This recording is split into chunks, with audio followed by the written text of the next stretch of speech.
नमस्कार साथियों, मिधांस की कहानियाँ यूट्यूब चैनल में आपका स्वागत है। हेलो माँ, मैं राजू बोल रहा हूँ। कैसी हो माँ? मैं ठीक हूँ बेटे। ये बताओ, तुम और बहू दोनों कैसे हो? हम दोनों ठीक हैं माँ। आपकी बहुत याद आती है। अच्छा सुनो सुनो माँ, मैं अगले महीने इंडिया आ रहा हूँ तुम्हें लेने। क्या? हाँ हाँ माँ, अब हम साथ ही रहेंगे। नीतू कह रही थी माँ जी को अमेरिका ले आओ, वहाँ अकेली बहुत परेशान हो रही होगी। हेलो, सुन रही हो माँ? हाँ हाँ बेटे। बूढ़ी आंखों से खुशी की अश्रुधारा बह निकली। बेटे और बहू का प्यार नस नस में दौड़ने लगा। जीवन के 70 साल गुजार चुकी सावित्री ने जल्दी से अपनी पल्लू से आंसू पोंछे और बेटे से बात करने लगी। पूरे 2 साल बाद बेटा घर आ रहा था। बूढ़ी सावित्री ने मोहल्ले भर में दौड़ दौड़ कर ये खबर सबको सुना दी। सभी खुश थे कि चलो बुढ़ापा चैन से बेटे और बहू के साथ गुजर जाएगा। राजू अकेला आया था। उसने कहा कि माँ, हमें जल्दी ही वापस जाना है, इसलिए जो भी रुपया पैसा किसी से लेना है वो लेकर रख लो, और तब तक मैं किसी प्रॉपर्टी डीलर से मकान की बात करता हूँ। मकान? माँ ने पूछा।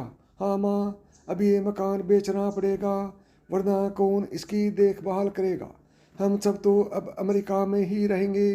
बूढ़ी आंखों ने मकान के कोने कोने को ऐसे निहारा जैसे किसी अबोध बच्चे को सहला रही हो। आनन फानर और ओने पोने दाम में राजू ने मकान बेच दिया। सावित्री देवी ने वो जरूरी सामान समेटा जिससे उनको बहुत ज़्यादा लगाव था। राजू टैक्सी मंगवा चुका था। एयरपोर्ट पहुंचकर राजू ने कहा, माँ तुम यहाँ बैठो, मैं अंदर जाकर सामान की और बोर्डिंग और वीज़ा का काम निपटा लेता हूँ। ठीक है बेटे। सावित्री देवी वहीं पास की बेंच पर बैठ गई। काफ़ी समय बीत चुका था। बाहर बैठी सावित्री देवी बार बार उस दरवाजे की तरफ देख रही थी जिससे राजू गया था, लेकिन अभी तक बाहर नहीं आया। शायद अंदर बहुत भीड़ होगी, सोचकर बूढ़ी आंखें फिर से टकटकी लगाए देखने लगी। अंधेरा हो चुका था। एयरपोर्ट के बाहर गहमा गहमी कम हो चुकी थी। माँ जी, किससे मिलना है? एक कर्मचारी ने वृद्धा से पूछा। मेरा बेटा अंदर गया था टिकट लेने, वो मुझे अमेरिका लेकर जा रहा है, सावित्री देवी ने घबरा कर कहा। लेकिन अंदर तो कोई पैसेंजर नहीं है। अमेरिका जाने वाली फ्लाइट तो दोपहर में ही चली गई।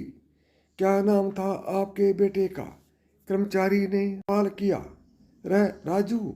सावित्री के चेहरे पे चिंता की लकीरें उभर आई। कर्मचारी अंदर गया और कुछ देर बाद बाहर आकर बोला, माँ जी, आपका बेटा राजू तो अमेरिका जाने वाली फ्लाइट से कब का जा चुका है।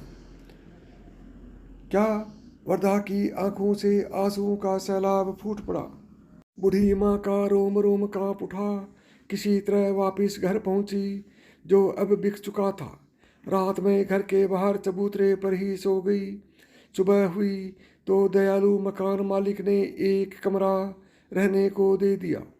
पति की पेंशन से घर का किराया और खाने का काम चलने लगा। समय गुजरने लगा। एक दिन मकान मालिक ने वृद्धा से पूछा, माँ जी, क्यों नहीं आप अपने किसी रिश्तेदार के यहाँ चली जाएं? अब अपने किसी रिश्तेदार के यहाँ चली जाएं। अब आपकी उम्र भी बहुत हो गई, अकेली कब तक रह पाएंगी? हाँ चली तो जाऊँ, लेकिन कल को मेरा बेटा आया तो यहाँ फिर कौन उसका ख्याल रखेगा? आंख में आंसू आने लगे। दोस्तों, यदि आपको ये कहानी पसंद आई हो तो अभी तुरंत मिधांस की कहानियाँ यूट्यूब चैनल को सब्सक्राइब करें। नमस्कार दोस्तों, जय श्री राम।